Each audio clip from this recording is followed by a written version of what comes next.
꿈다운 라디오, 꿈다운 새벽 책방, 오늘도 기분 좋게 시작합니다. 네, 저희 영지쌤부터 읽게 해주시면 됩니다. 네. 마라에게 차를 대접하라. 임상심리학 박사인 타라 브렉은 서양의 대표적인 불교 사상 및 명상 전문가다. 워싱턴 내면 명상 커뮤니티를 설립했고 타라브렉닷컴에 올라오는 그녀의 강연은 매달 수십만 건 이상의 다운로드 수를 기록한다. 내게 타라를 처음 소개해준 사람은 마리아 포보바다. 마리아는 그녀가 자신의 삶을 가장 심오하게 바뀌어준 사람이라고 격찬했다. 그 후 나는 타라의 첫 책 받아들임을 선물 받아 욕조 안에서 처음 10페이지를 읽었다. 그런 다음 욕조를 빠져나와 나머지를 모두 읽었다. 그리고 즉시 타라의 가르침을 실생활에 적응하기 시작했다. 받아들임 중에서 내가 가장 좋아하는 마라에게 차 대접하기 섹션을 발췌해 소개한다. 이 부분은 분노를 비롯한 부정적인 감정들을 다루는 지혜를 선물한다. 억누르거나 쫓아내지 않고 부정적인 감정들에게 나는 너를 보고 있으라고 말하면 충분하다. 예를 들어 명상 도중에 모욕을 당했던 일 때문에 화가 솟구치면 곧바로 속으로 분노의 감정이 찾아왔군 하고 말하면서 그 존재를 의식적으로 알아차리고 나면 금세 다시 집중할 수 있다. 맞서 싸우지 않고 부정적인 감정에 이름을 붙이고 바라만 보면 그것들에 우리는 휘말리지 않는다. 감정과 싸우는 것과 모래늪에서 허우적거릴수록 점점 더 깊이 발이 잠기는 것과 같다. 상황을 계속해서 악화시킬 뿐이다.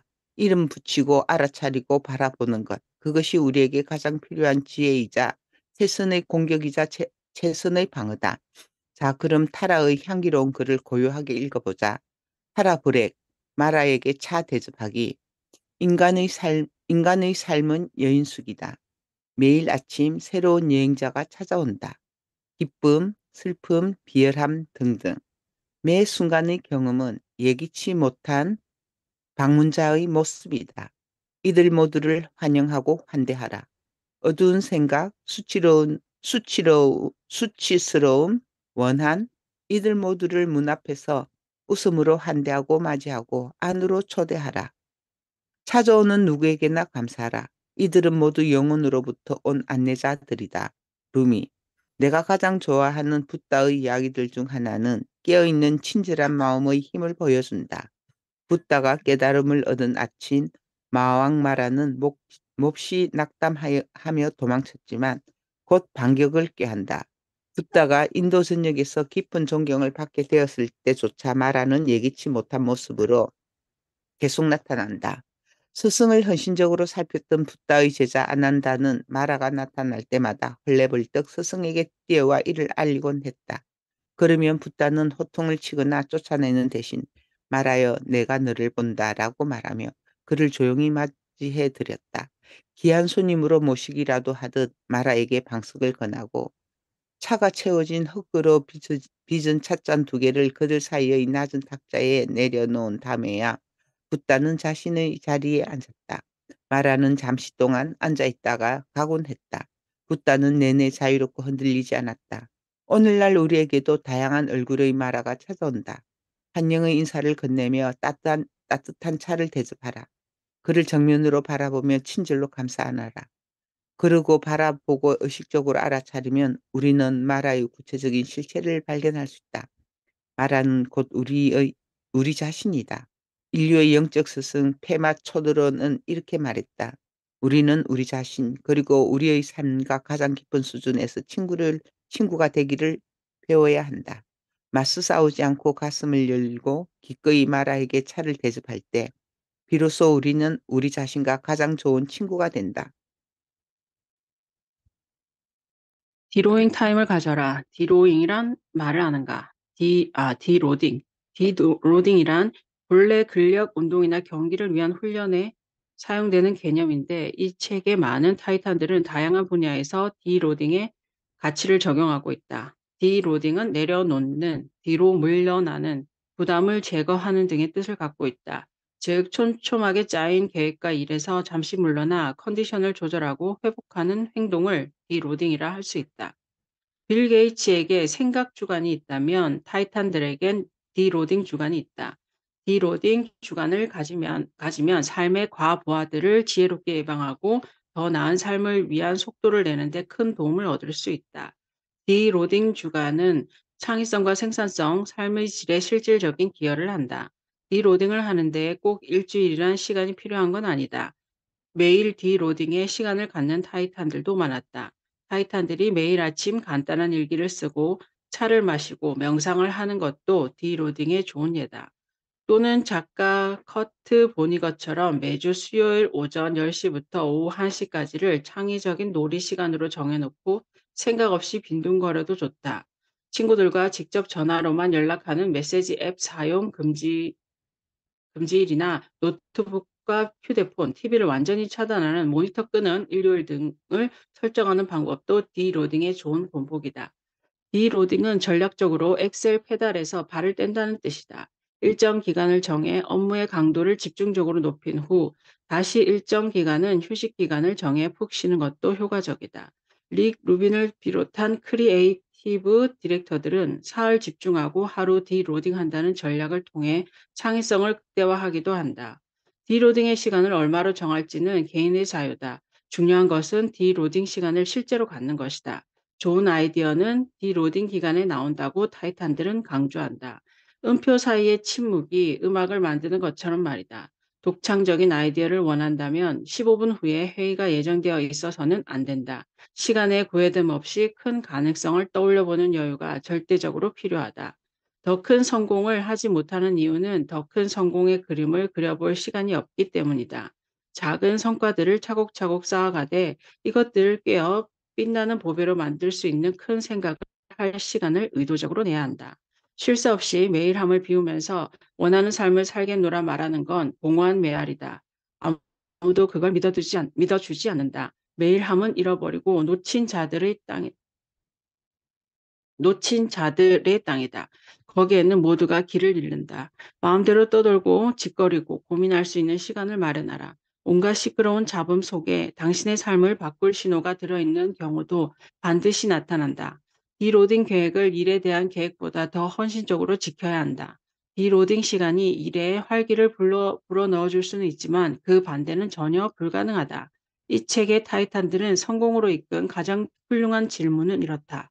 나의 목표가 아니라 타인의 목표에 따르는 반응적인 삶에서 벗어나려면 어떻게 해야 할까?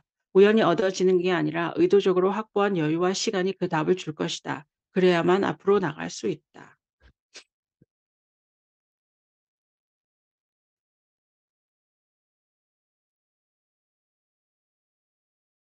조타의 힘. 이 글은 네이비실에서 강력한 리더십을 보여주었던 조코 웰링크가 이 책의 독자들에게 주는 지혜로운 조언이다. 천천히 읽고 음미하고 생각해보자. 조코의 이야기. 나는 실패에 어떻게 대처하는가? 매우 간단한 방법으로 극복한다. 이 모든 상황에 대처하는 한마디가 있다. 좋다. 굿이라는 말이다. 내가 이 말을 애용한다는 사실은 내 부하 직원이었다가 나중에 절친한 사이가 된 친구가 알려주었다. 그는 내가 큰 문제나 시련을 겪을 때 보스, 뭔가가 잘못돼 가고 있는 것 같은데요? 라고 걱정스러운 얼굴로 말한다. 그러면 나는 그를 바라보며 간단히 답한다. 좋아, 잘 될 거야. 어느 날 그가 이렇게 말했다. 상황이 별로 좋지 않은데? 하지만 보스가 뭐라고 말할진 알아요. 내가 뭐라고 할 건데? 좋아, 라고 하실 거잖아요. 뭔가 잘못되고 악화될 때는 늘 좋다고 하셨으니까요. 나는 고개를 끄덕였다. 진심으로 하는 말이야. 난 최악의 상황에서도 좋은 일이 생길 수 있다고 생각하거든. 그렇다.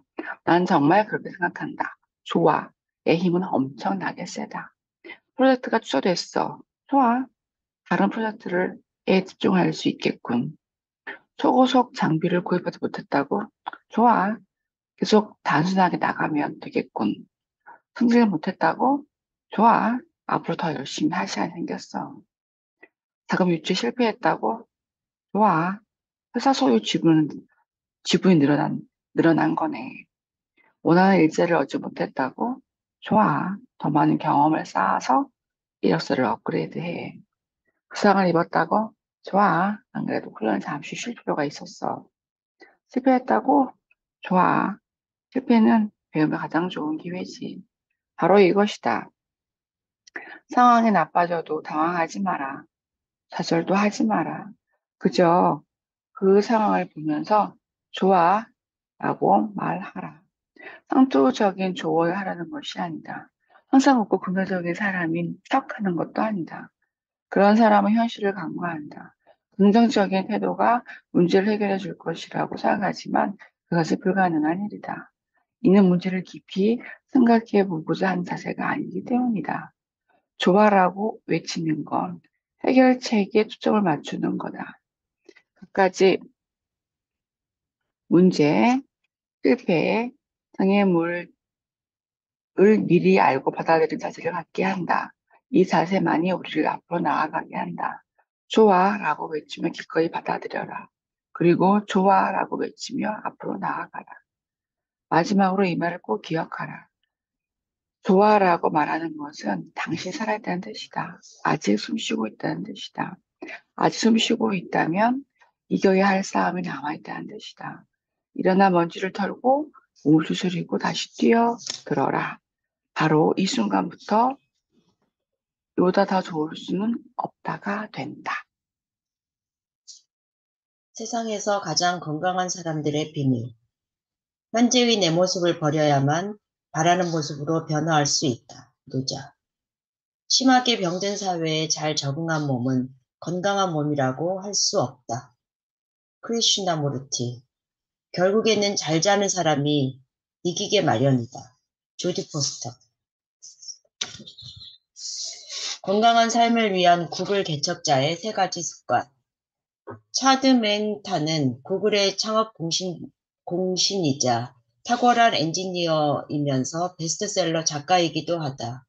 구글의 107번째 직원이었던 맹은 회사 동료들을 위해 마음 챙김을 중심으로 한 너의 내면을 검색하라 라는 획기적인 명상 강좌를 만드는 작업을 주도했다. 오늘 당신이 강좌를 신청하면 6개월 정도 기다려야 참여할 수 있을 만큼 대기자들의 줄이 엄청나다. 맹의 연구는 지미 카터 대통령, 에릭 슈미트, 달라이 라마 등의 폭넓은 지지를 받고 있다. 나아가 그는 2015년 노벨 평화상 후보에 오른 윈 빌리언 액터 오브 피스의 공동 의장이기도 하다. 그가 쓴 조이온 디맨드는 내가 읽은 명상 서적들 중 가장 실용적이고 뛰어난 책으로 꼽을 수 있다. 어떻게 하면 명상을 매일의 건강한 습관으로 들일 수 있을까? 어떻게 하면 최고 수준의 명상을 할 수 있게 될까? 자, 지금부터 그가 직접 쓴 참된 명상을 위한 3가지 습관과 명상 수련에서 가장 중요한 2가지 연습이라는 지혜로운 글을 천천히 감상해 보자. 참된 명상을 위한 3가지 습관. 1. 친구와 함께하라. 나는 구글의 선종 원장이라고 불리는 노먼 피셔와 함께 헬스클럽을 비유로 들고자 한다. 혼자서 바벨을 들어 올리는 건 어렵지만 함께 다니기로 약속한 운동 친구가 있으면 규칙적으로 헬스장을 찾을 가능성이 훨씬 커진다.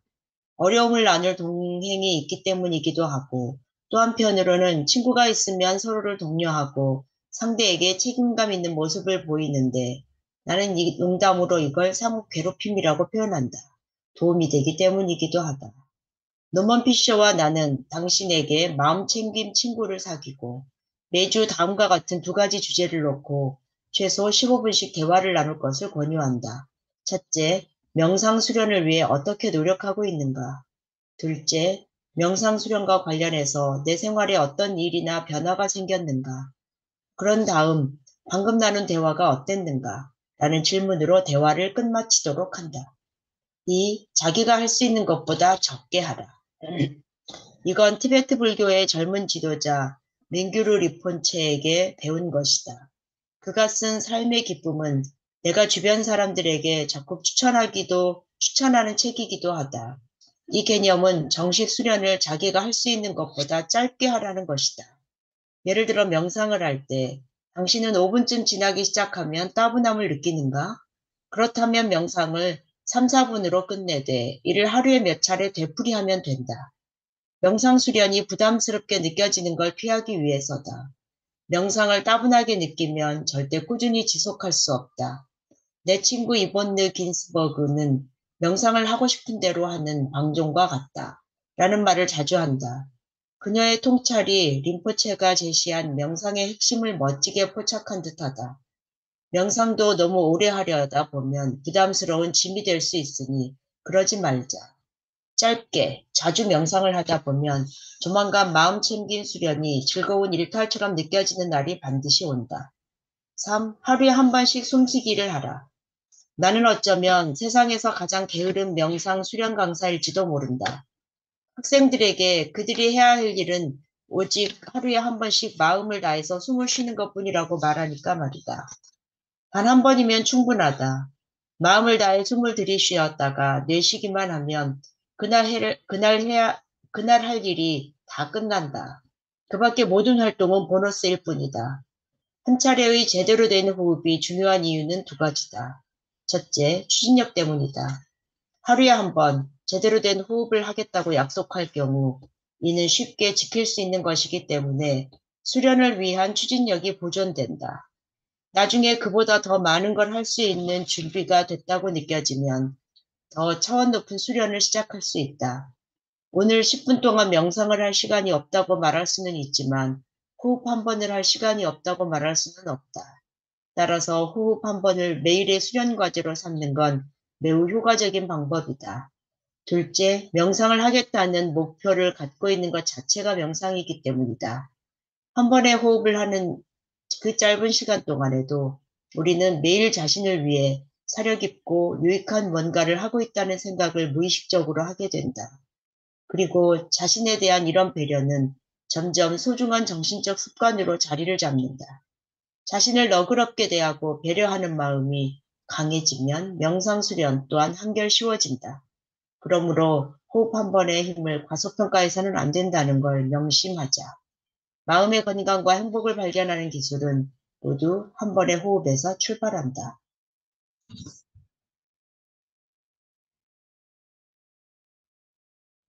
명상 수련에서 가장 중요한 두 가지 연습. 사라졌음을 알아차려라. 신체적, 정신적, 감정적 고통에서 벗어나는 지혜로운 방법들 중 하나는 사라졌다는 사실을 알아차리는 것이다.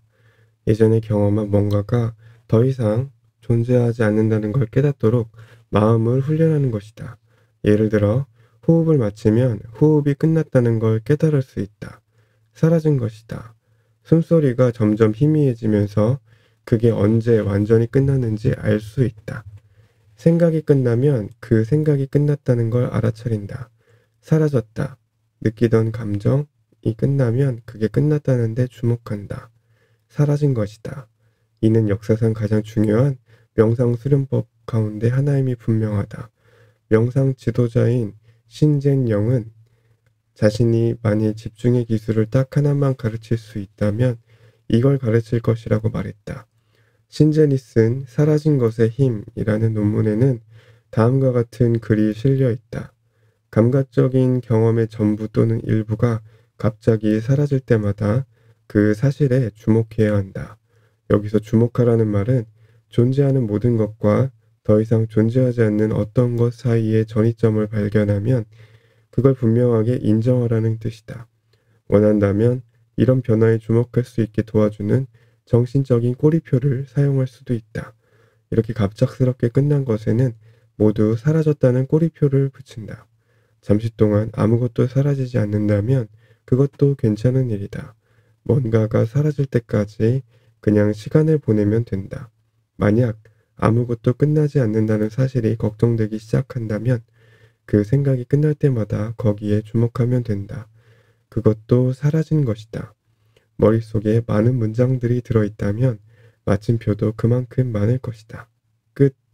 사라졌다. 사라졌다고? 그래서 뭐가 어떻게 됐다는 걸까? 왜 우리는 특정한 정신적 제잘거림이나 특정한 외부의 소리 또는 특정한 신체 감각이 갑자기 사라지는 순간을 감지할 수 있는지의 여부에 신경을 써야 하는 걸까? 이 질문에 답하기 위한 첫걸음으로 극단적인 예를 하나 드는 것부터 시작해보자.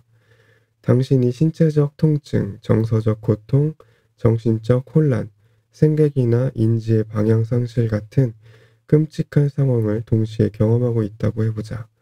당신은 어디에서 위안과 치유를 얻을 수 있을까? 어디에서 의미를 찾아야 할까? 당신의 육신에 의지하는 건 도움이 되지 않는다. 그곳에는 고통과 두려움만 있을 뿐이다. 당신의 마음에 기대는 것도 도움이 되지 않는다. 그곳에는 혼란과 불확실성 뿐이다. 시력과 생각, 청각 등의 감각에 의지하는 것도 불가능하다. 소란과 혼돈밖에 없으니까. 이처럼 엄청난 압력을 받는 상황에서 당신이 위안을 구할 수 있는 것이 있을까? 있다. 있다. 모든 감각에 대한 공격은 곧 사라진다는 사실에 집중하면 된다. 다시 말해, 새롭게 떠오르는 것들에 의지하던 평소의 습관을 바꿔 이제 새롭게 지나가는 것들에 의지하면 된다. 이런 위안은 언제든 얻을 수 있다.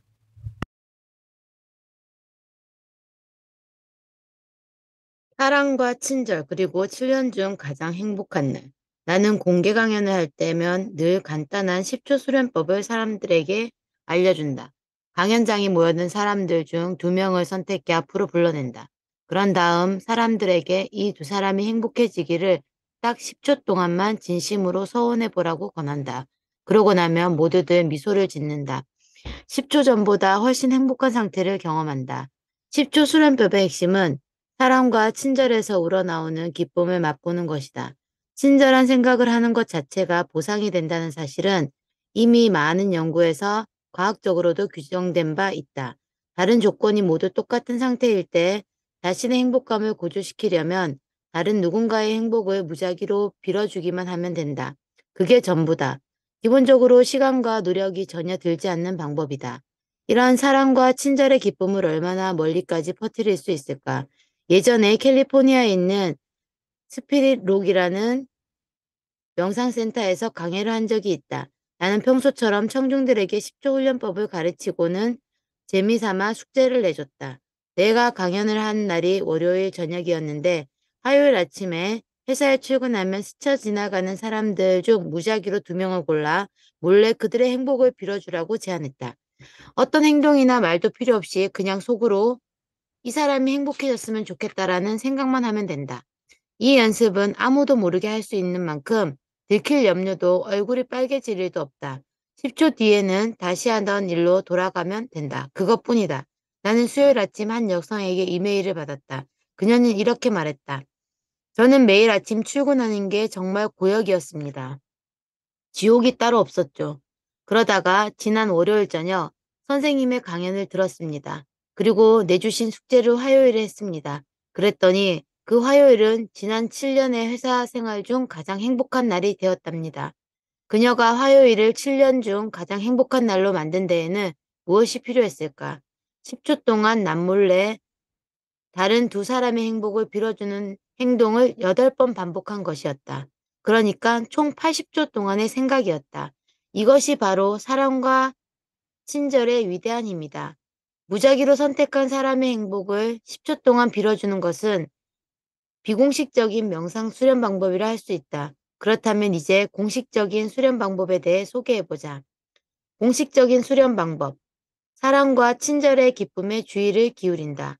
어떤 자세든 간에 기민한 정신 상태를 유지하면서 그와 동시에 긴장을 풀 수 있는 자세로 앉는다. 눈을 감아도 되고 뜨고 있어도 좋다.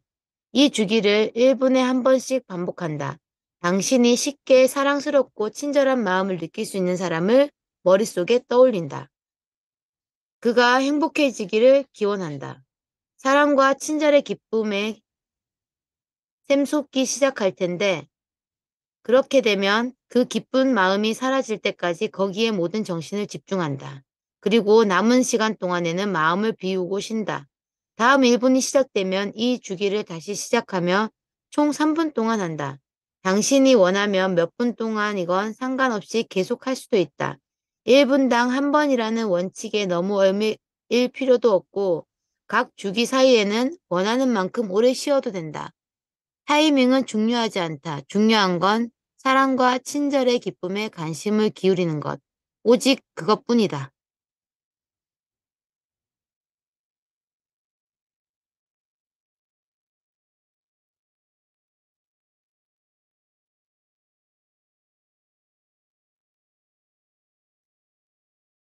이상 우리가 일상에서 쉽게 실천할 수 있는 차드 맹탄의 지혜로운 명상 수련법에 대해 살펴보았다. 나, 팀 페리스는 주로 밤에 3 내지 5분 동안 내가 행복하게 해주고 싶은 사람 3명을 떠올린다. 대개 그중 2명은 현재 친하게 지내는 친구이고 1명은 몇 년 동안 만나지 못한 옛 친구다. 이 책의 집필 작업을 하는 동안 나는 파리에서 이 연습을 시작했다. 시작한 지 사흘 만에 나는 하루 종일 내가 왜 이렇게 행복하지라고 라며 의아해하는 내 자신을 깨달았다. 이 명상 훈련은 정말 효과적이다. 대체로 명상은 나 자신에게 집중하는 활동이라서 자칫하면 내가 갖고 있는 것들에 대한 집착의 소용돌이에 빠져들기 쉽다. 그런데 사랑과 친절을 보내는 연습은 집중의 초점을 내가 아닌 완전히 다른 데로 돌린다. 덕분에 내 경우에는 머릿속을 시끄럽게 하는 제잘 그림이 최소 90% 이상 즉시 사라진다. 당신도 지금 당장 시작해보라.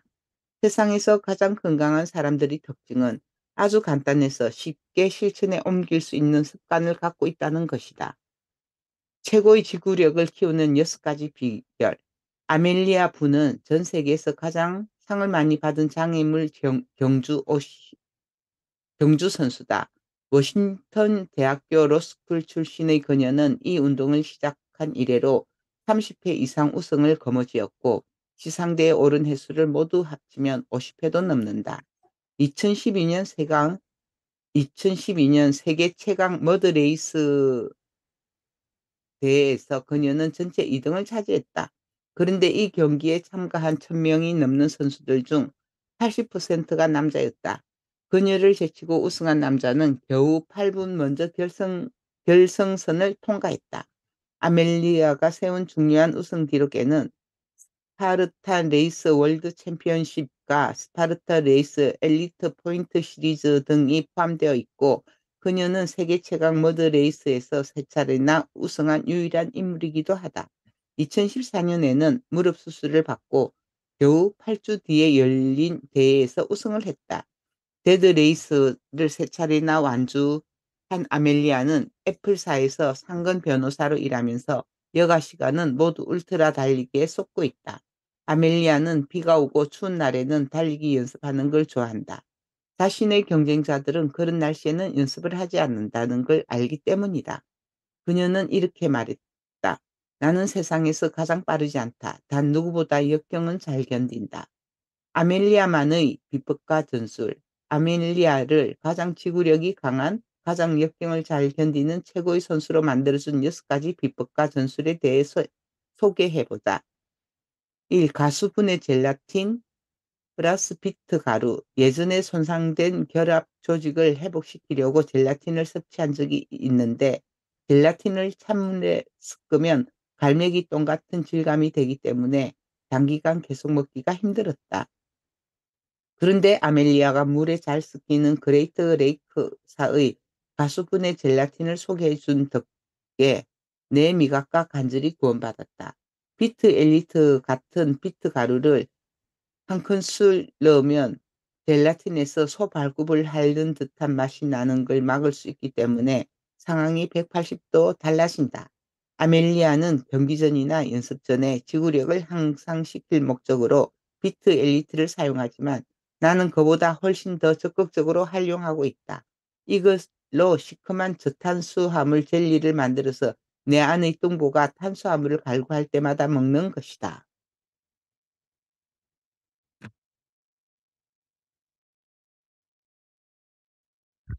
이 럼블롤러? 이 운동기구의 생김새가 궁금하다면 운동용 폼 롤러와 거대한 몬스터 트럭 타이어가 만났다고 생각하면 된다. 폼 롤러는 지금까지 내게 별로 도움이 안 됐지만 이 고문 기구는 사용하자마자 회복에 상당한 영향을 미쳤다. 잠자기 전에 사용하면 숙면을 취하는 데도 좋다. 주의사항을 서두르지 말고 천천히 시작하자다. 아멜리아를 따라하려고 처음부터 20분 넘게 럼블 롤러로 운동을 했더니 이튿날 누가 날 침낭에 둘둘 말아 몇 시간 동안 나무 벽에 내동댕이 친 것처럼 온몸이 욱신거렸다. 바닥에 놓인 골프공 위에 발을 올리고 앞뒤로 굴리면 햄스트링이 유연해진다. 크기가 좀 더 큰 라크로스 공보다 골프공이 훨씬 효과가 좋다. 골프공이 날아가서 구경하던 강아지 눈에 맞는 불상사를 피하려면 공 아래에 수건을 깔고서 해야 한다. 컨셉2 스키 에르그. 하체 부상을 당했을 때 사용할 수 있는 훈련기구다. 아멜리아는 무릎 수술을 받은 뒤 8주의 회복 기간을 동안 신체에 충격이 덜 가는 이 기계를 사용해 심폐지구력을 유지하면서 2014년 세계 최강 머드 레이스 대회에 출전하기 위한 준비를 했다. 건식 침요법. 아멜리아를 만나기 전에는 들어본 적도 없는 용어다. 그녀는 이렇게 말했다. 침을 꽂아도 환자가 고통을 느끼지 않아야 한다. 건식 침요법의 경우 근복, 근육의 가장 튀어나온 부분에 침을 꽂아서 경련을 일으키는데 이렇게 경련이 일어나면서 통증이 완화된다.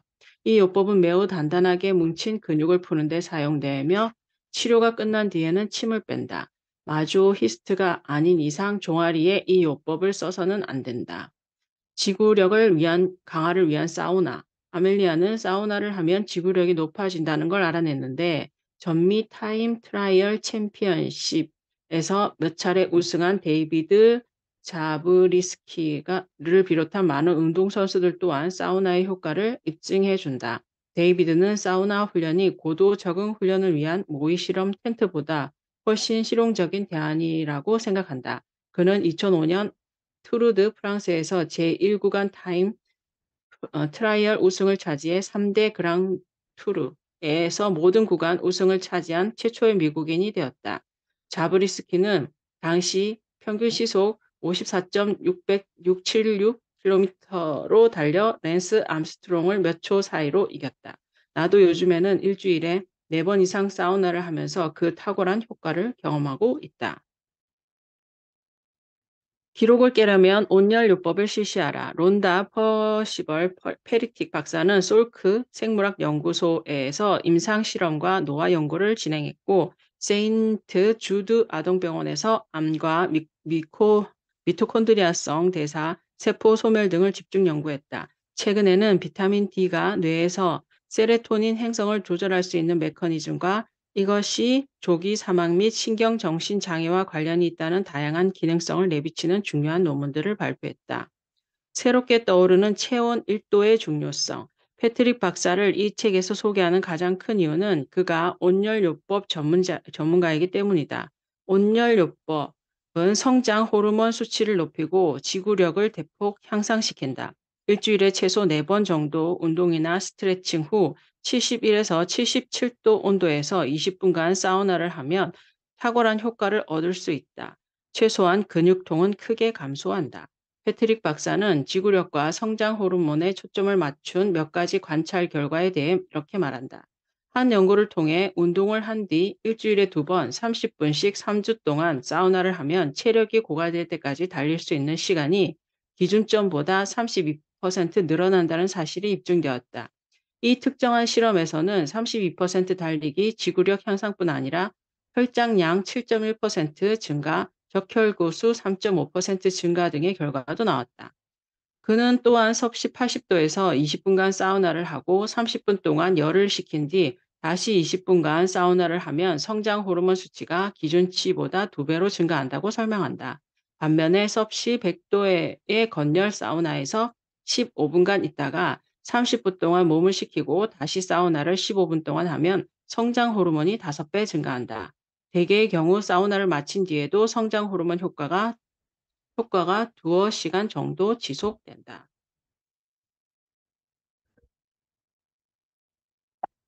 온욕과 사우나의 효과. 온욕도 성장 호르몬을 기준치보다 증가시키며 사우나와 온욕 모두 부상을 치료하는 역할을 하는 프롤락틴이 대량으로 분비되도록 한다는 연구 결과가 있다. 나는 평소 뜨거운 욕조나 사우나에 20분 정도 들어가 있는데 그 정도 시간만으로도 내 심박 동수를 크게 높일 수 있다. 다이놀핀이 분비되는 몇 분 동안 불쾌감이 느껴져서 얼른 나가고 싶은 마음이 들지만 꼭 눌러 참는다. 대개의 경우 이런 따뜻한 열기 속에서 닐 게이먼의 그레이브야드 북 같은 오디오 북을 듣다가 얼음 욕조에 들어가고 또 얼음물을 마셔 5에서 10분 정도 몸을 식힌다. 이 과정을 2번에서 4번 반복하면 건강에 큰 도움을 얻을 수 있다. 자신의 기록을 깨려면 사우나 온욕이 가장 지혜로운 처방들 중에 하나다. 네, 감사합니다. 저희 여기까지 할게요. 너무 일찍 끝냈나요? 네, 너무 일찍 끝난 것 같은데요. 그래요? 하나 더 그러면 읽어주시는데. 다음까지 할까요? 뭐 끝내죠. 끝내요? 알겠어요. 네. 이게 이 책은 이 책 참 좋은 것 같아요. 많이 할수록 약간 벅찬 느낌이, 벅찬 게 아니라 막 너무 많아, 할 게. 그래서 조금 해도 괜찮아요. 아니 이때까지 읽은 책 여기 다 있는 것 같아요. 오늘은 맞아. 슈퍼워먼이 떠올랐어. 저 오늘 되게 마음에 드는 게 사우나예요. 저 사우나 되게 좋아하거든요. 이게 난 사우나 안 좋아하는데 해야 되겠다는 생각이 들었어. 예. 제가 그래서 성장 호르몬 효과가 지금 나오면 뭐가 커지는 건지 모르겠네요. 나도 사우나 그러니까- 엄청 좋아하는데 왜 키가 안 크노? 아니 그 성장 호르몬이 아니고 이제 클 때 했어요. 그거겠죠. 클 때. 클 때 안 했어도 문제네. 영지쌤 그만큼 크면 됐지 뭐 또 얼만큼 크려고요. 나 사우나 안 좋아해서 키 안 크나? 아, 그랬나? 난 별로 안 좋아하는데 그 성장 호르몬이 아니고 나이 들어서는 이제 좀 늙어짐이 덜하는 거겠죠? 늙어가는 게 근데 덜하는 나이 들어서 사우나 심하게 하면 그것도 좀 그렇죠. 무릎 관절은 안 좋아요. 그래요. 네. 저는 이게 진이 빠진다고 하는 표현이 거기서 나온 질이 말이거든요. 빠진다. 네네. 네, 아이, 과하게 네, 하는 건. 무릎에서 즙이 막 나와요. 네, 아니 그 말이 거기서 나온 표현이래. 그래서 그 골다공증 있는 사람들은 사우나 과하게 가는 건 절대 안 되는 거예요. 예. 그렇겠네. 오늘 네. 영어 내용이 딱 적당한 것 같네요. 그래서 오늘의 영어는 이겁니다. 자, 걱정이 많죠. Stop thinking, worrying, looking over your shoulder. 생각하지 말고, 걱정하지 말고, 불안해하지 마. 뭐예요, 그 다음에? Just do it. 그냥 해. 그죠? 그냥 사우나 한번 해보세요. Stop thinking, worrying, looking over your shoulder. Stop thinking, worrying, looking over your shoulder. Looking Just over do your it. shoulder. 예, looking over your shoulder. 불안해하지 마세요. 이게 looking over, 어깨 위를 쳐다보지 마. 그냥 불안해하지 마. 이런 뜻입니다. 그 뜻이구나. 이걸 이렇게 해석하면 안 되죠. 생각을 멈춰. 그리고 걱정해. 아니, 그거 자, 스탑에 다 연결된 거예요. 스탑에 다 연결되었는데 뭐를 멈추라는 거냐? 그러니까 일단 스탑. 그래서 콤마가 생각 붙어 있잖아요. 콤마가 아니라 마침표면은 그거죠. Stop thinking, worrying, looking over your shoulder. 그래서 ing가 지금 3개잖아요. thinking, worrying, looking. 얘는 다 앞에 스탑에 붙어 있는 거예요. 스탑 플러스는 ing잖아요. Stop thinking, worrying, looking over your shoulder. 그래서 그런 거 하지 마세요. 그래서 전체 문장은 사실 이거예요. You're not responsible for the world. You're only responsible for your work. 네가 세상에 대해 모든 책임을 지고 있는 거 아니잖아. 그냥 네 일에 대한 책임을 지고 있는 거잖아. 그러니까 just do it. 그냥 해. Stop thinking, worrying, looking over your shoulder. 생각하지 말고 너무 걱정하지 말고 불안해하지도 말고 그냥 해. 이 내용이었습니다. 아는 단어였는데 마지막에 해석이 안 돼가지고. 네. 이제 아시는 거죠? 네. 그러면 사진 찍겠습니다. Stop. Taking our yard. 네. 갑니다. 하나, 둘, 셋. 야, 감사합니다. 저는 표정이 너무 웃긴데? 다시 한번요. 수정님 눈을 감아서 다시 한번. 하나, 둘, 셋. 두 번 연속 감는 거 쉽지 않은데. 수정님 눈 크게 뜨시고요. 하나, 둘, 셋. 네, 이번엔 눈이 다 숨 나왔어요. 참았어. 역시 3세판은 해야 또 좋죠. 좋은 날 저 될 이거 거고요. 네. 전에 한번 읽었다 했잖아요. 네. 오늘 거에 되게 웃긴 거 적혀져 있어요. 이번 최고의 지구력을 키우는 6가지 비결에다가 6가지를 제 그 기준으로 적었는 게 있더라고요. 정말 웃겼어요. 1번 식품 챙겨 먹기. 영양제 챙겨 먹기. 그 다음에 2번 그리드 활용하기. 저도 그 폼롤러 한 개 산 거 있거든요.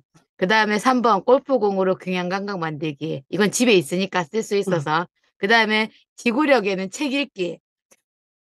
그 다음에 5번이 아까 전에 그거였던 것 같은데 건침요법 이렇게 적혀져 있더라고요. 거기에는 일찍 일어나기. 그 다음에 6번은 명상하기 이렇게 적혀져 있는 거예요. 근데 오늘 하네. 읽으면서 한 개 추가한 게 있어요. 그 5번에 건식침요법 이렇게 적혀져 있잖아요. 여기다가 한 개 추가로 적었는 게 티침. 지치. 근데 그건 다 하고 있는. 정말 웃긴다. 처음에 이거를 적었을 때 뭐지? 하면서 이렇게 읽었는데 나중에 읽다 보니까 이거를 내한테 적용해서 이렇게 적어놨. 축하드립니다. 기록이 중요하네요. 그래서. 맞죠. 이 책을 거의 3년 전에 4년 전에 읽었던 것 같거든요. 재밌었어요. 처음 보는데 책 좋네요. 감사합니다. 내일 봬요. 내일 뵙겠습니다.